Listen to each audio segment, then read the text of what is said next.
ఓం నమః శివాయ.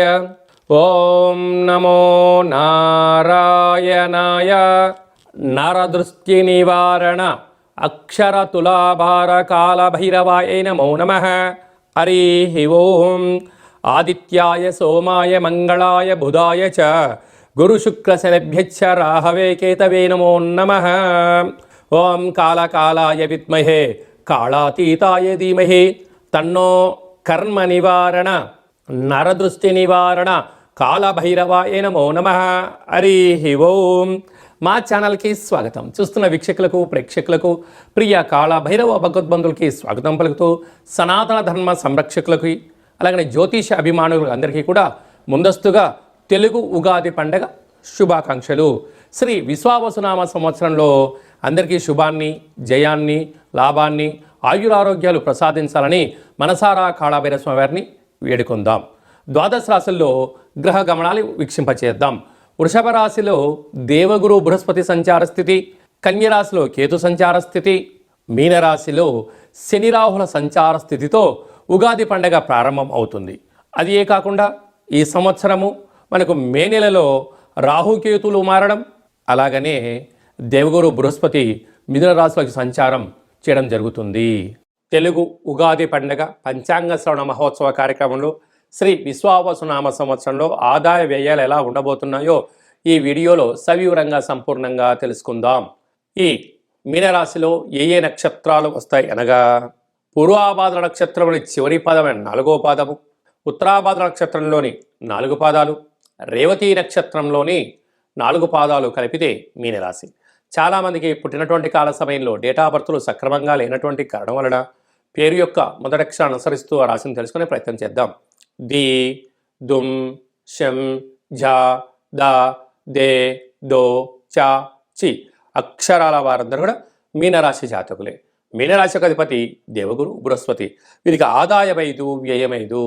ఎంతైతే అవసరాలు ఉన్నాయో అంతే ఖర్చులకు సరిపడిన డబ్బులు రాబోతున్నాయి అని చెప్పి గమనించాలి. కనుక తొందరపాటు నిర్ణయాలు తగదు. నూతనమైన కార్యక్రమాలు చేపట్టేటప్పుడు ఆదాయము, వ్యయము సమస్థితిలో ఉన్నప్పుడు చూసుకోండి. మీరు మానసికమైన వేదనకు గురి కాకుండా, అప్పుల పాలు కాకుండా ఉండే పరిస్థితి అధికంగా ఉంటుంది. రాజ్యపుజ్యం 3, అవమానం 1. మీ మాటకు చెల్లుబాటు ఏ సమయం ఆసనమైంది కనుక ఎవరికి పడితే వాళ్ళకు వాగ్దానం కూడా చేయకుండా ఉండడం ఉత్తమోత్తంగా భావించగలగాలి. అలాగా వీళ్ళకు ద్వితీయార్థమైన ఏలనాడు శని సంచార స్థితి ఉండడం, రాశిలో 30 సంవత్సరాల తర్వాత శని భగవానుడు సంచారం చేయడం, వ్యయంలో 18 సంవత్సరాల తర్వాత రాహు సంచారం చేయడం, అర్ధాష్టమ గురు సంచార స్థితి 12 ఏళ్ల తర్వాత రావడం, 18 ఏళ్ల తర్వాత కేతు భగవానుడు సింహరాశిలో సంచారం చేయడం వల్ల గ్రహాలు అంతగా యోగంగా లేవు అని చెప్పి గమనించాలి. ఇలాంటి కాల సమయంలో ఓపిక, పట్టుదల, సహనం, కోపం పనికిరాదు. మౌనము, ధ్యానము, ఏకాగ్రత, తెలిస్తే దాన్ని ఆచరింపజేయడము, తెలియకపోతే దాన్ని తెలుసుకొని ఆచరించి విజయం సాధించే ప్రయత్నం చేయగలగాలి. అది ఏ కాకుండా కూడా మీనరాశి వారికి చాలా సున్నితమైన స్వభావం ఉండడం, సాఫ్ట్వేర్ హార్డ్వేర్ రంగాల్లో ఉన్నత స్థాయికి ఎదిగే ప్రయత్నంలో కొన్ని పరిస్థితుల ప్రభావంతో అనుకూలంగా లేనప్పుడు, సమస్య వచ్చినప్పుడు తల వంచడం తప్పులేదు. నదిలో ఉన్నప్పుడు అలా వస్తుంది, తల వంచడంలో తప్పులేదు. సమస్య వచ్చినప్పుడు మౌనంగా ఉండడం, దాన్ని స్వీకరించగలిగిన ఉన్నతమైన స్థితి మీలో ఉన్నప్పుడే యోగకాలమైన మంచి కాలం రాబోతుంటుంది. లేకపోతే ధనం, ఐశ్వర్యం, ఆనందం అన్నీ కరువైపోయి అప్పుల పాలయ్యే పరిస్థితి చాలా అధికంగా ఉంటుందని చెప్పి కూడా గమనించగలగాలి. అలాగనే మీనరాశి వారిలో ఉన్న వారందరికీ కూడా మీరు నవగ్రహ మంత్ర సాధన చేసేటువంటి సమయము, మూల మంత్రాన్ని రాసే సమయము, నవగ్రహ తులాభార పూజాకార్యంలో పాల్గొనే సమయం ఆసన్నమైందని చెప్పి మీరు గుర్తు పెట్టుకోగలగాలి. అంటే కేవలం దైవనామ స్మరణతో, మూలమంత్ర సాధనతో, లేఖనంతో నవగ్రహాలకు తులాభార పూజాకార్యంలో పాల్గొనడం వలన గ్రహదోషం తొలగి ఐశ్వర్యం మీ సొంతమవుతుంది. అలాగే నీటి వ్యాపారస్తులు, సాఫ్ట్వేర్ ఉద్యోగస్తులు, హార్డ్వేర్ ఉద్యోగస్తులు, సినిమా రంగాల్లో ఉండబడిన వారు, యూట్యూబ్, వాట్సాప్, ఫేస్బుక్ క్రియేటివిటీ రంగాలుగా ఉండబడిన వారందరికీ అలాగనే స్వయం వృత్తులు, సేవా రంగాలు, హోటల్ వ్యాపారస్తులు, ఎక్స్పోర్ట్స్ ఇంపోర్ట్స్ బిజినెస్ చేసేటువంటి వారు, గృహ కార్యక్రమాల్లో నీటికి సంబంధించినటువంటి ఉత్పత్తులు చేసేవారు, కూల్ డ్రింక్ బిజినెస్లు, వాటర్ బిజినెస్ చేసేటువంటి వారికి శుచి శుభ్రత చాలా అవసరం. లేకపోతే ప్రభుత్వానికి మీరు సంజాయిషి ఇవ్వడం, కోర్టు, పోలీస్ స్టేషన్ మెట్లు ఎక్కే సమయం ఆసనమైందని చెప్పి గుర్తుపెట్టుకోగలి. కనుక ఇలాంటి కాల సమయంలో అక్షర తులాభార నవగ్రహ కార్యక్రమంలో పాల్గొనడం వల్ల సకల దోషాలు తొలగి ఐశ్వర్యం మీనరాశి వారు సొంతం అవుతుందని చెప్పి గమనించాలి. శ్రీ విశ్వావసునామ సంవత్సరంలో రాజు సూర్యభగవానుడు, మంత్రి చంద్రభగవానుడు అవ్వడం వలన ఈ సంవత్సరం ఎర్రటి పంటలకు, ఎర్రటి ధాన్యానికి, ఎర్రటి వస్తువులకు, ఎర్రటి నేలలు, అనేక రకాలమైనటువంటి రాజకీయ ధురంధరులకు చాలా మంచి కాలం అని చెప్పవచ్చు. గ్రామ, రాష్ట్ర, దేశ, ప్రపంచ స్థాయిలో ఎదగాలి అనుకుంటున్న వారికి కష్టే ఫలి, అంటే ఎవరైతే కష్టపడతారో వారు అద్భుతమైన విజయాలు ఈ సంవత్సరం మీ సొంతం చేసుకోవడానికి అవకాశం ఉంటుంది.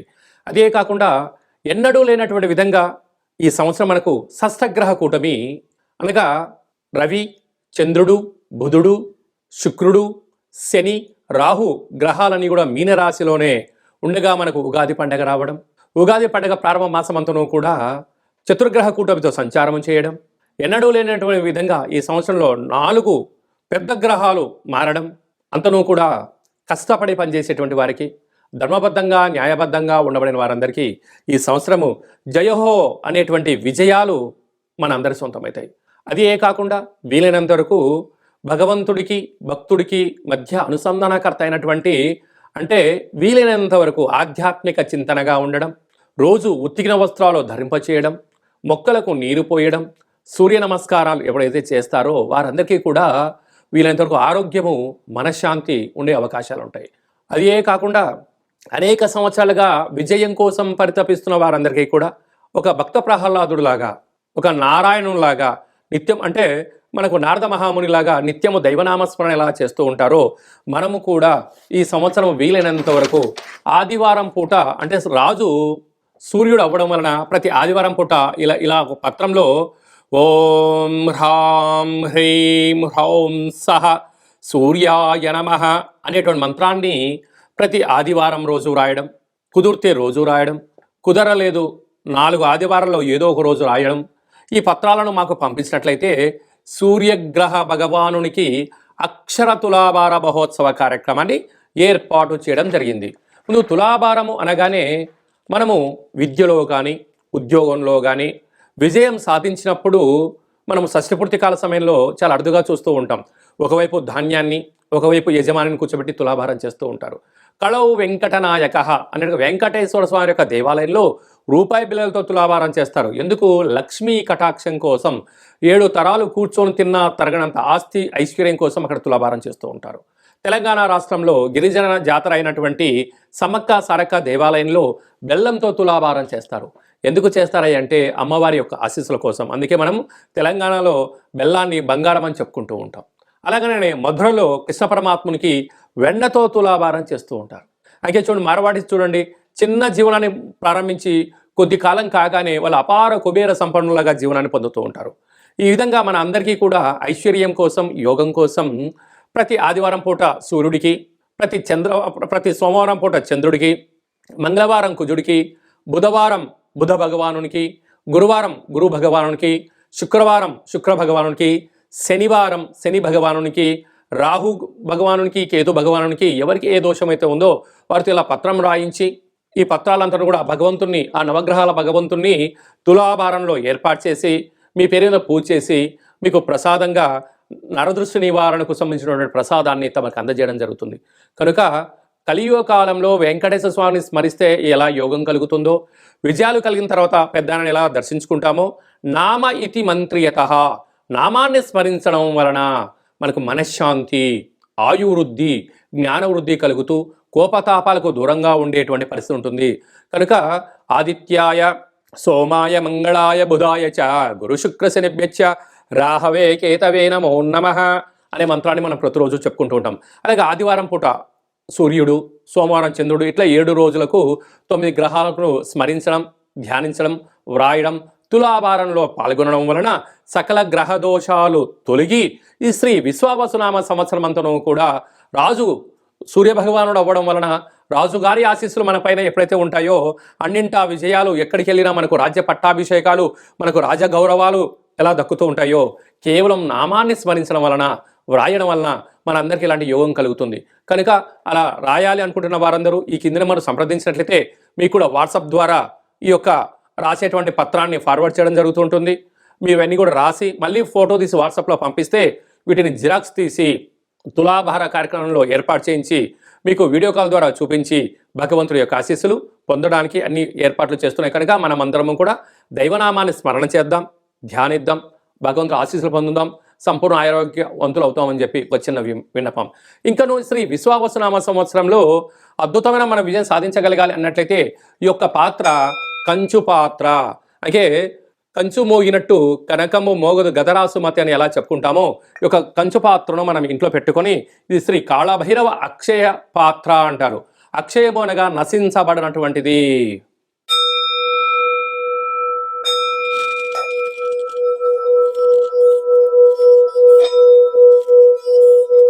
ఈ పాత్రలో 12 రాసులను అచ్చు వేయడం జరుగుతుంది కనుక ప్రతిరోజు ఉదయం స్నానం చేసి సూర్య నమస్కారం చేసిన తర్వాత 2 అగరబత్తులు వెలిగించి తిప్పి ఇలాగా 12 సార్లు తిప్పడం వలన మనిషి శరీరంలో ఉండబడినటువంటి హ్యూమన్ బాడీలో ఉండబడినటువంటి మూలాధార, స్వధిష్టాన, మణిపూరక, విశుద్ధ, అనాహత, ఆజ్ఞ అనేటువంటి చక్రాలు వికసింపచేసి వ్యక్తి జ్ఞానిగా మారి రోగం నుండి బయటపడము, నరదృష్టి నుంచి బయటపడము, అనేక రకాల సమస్యల నుంచి తనకు తానే రిలీజ్ అయిపోయి ఆవేశంగా ఉండబడిన వ్యక్తి శాంతంగా మారి ఉన్నతమైనటువంటి విలువలతో కూడిన జీవితాన్ని పొందుతారని చెప్పి గమనించాలి.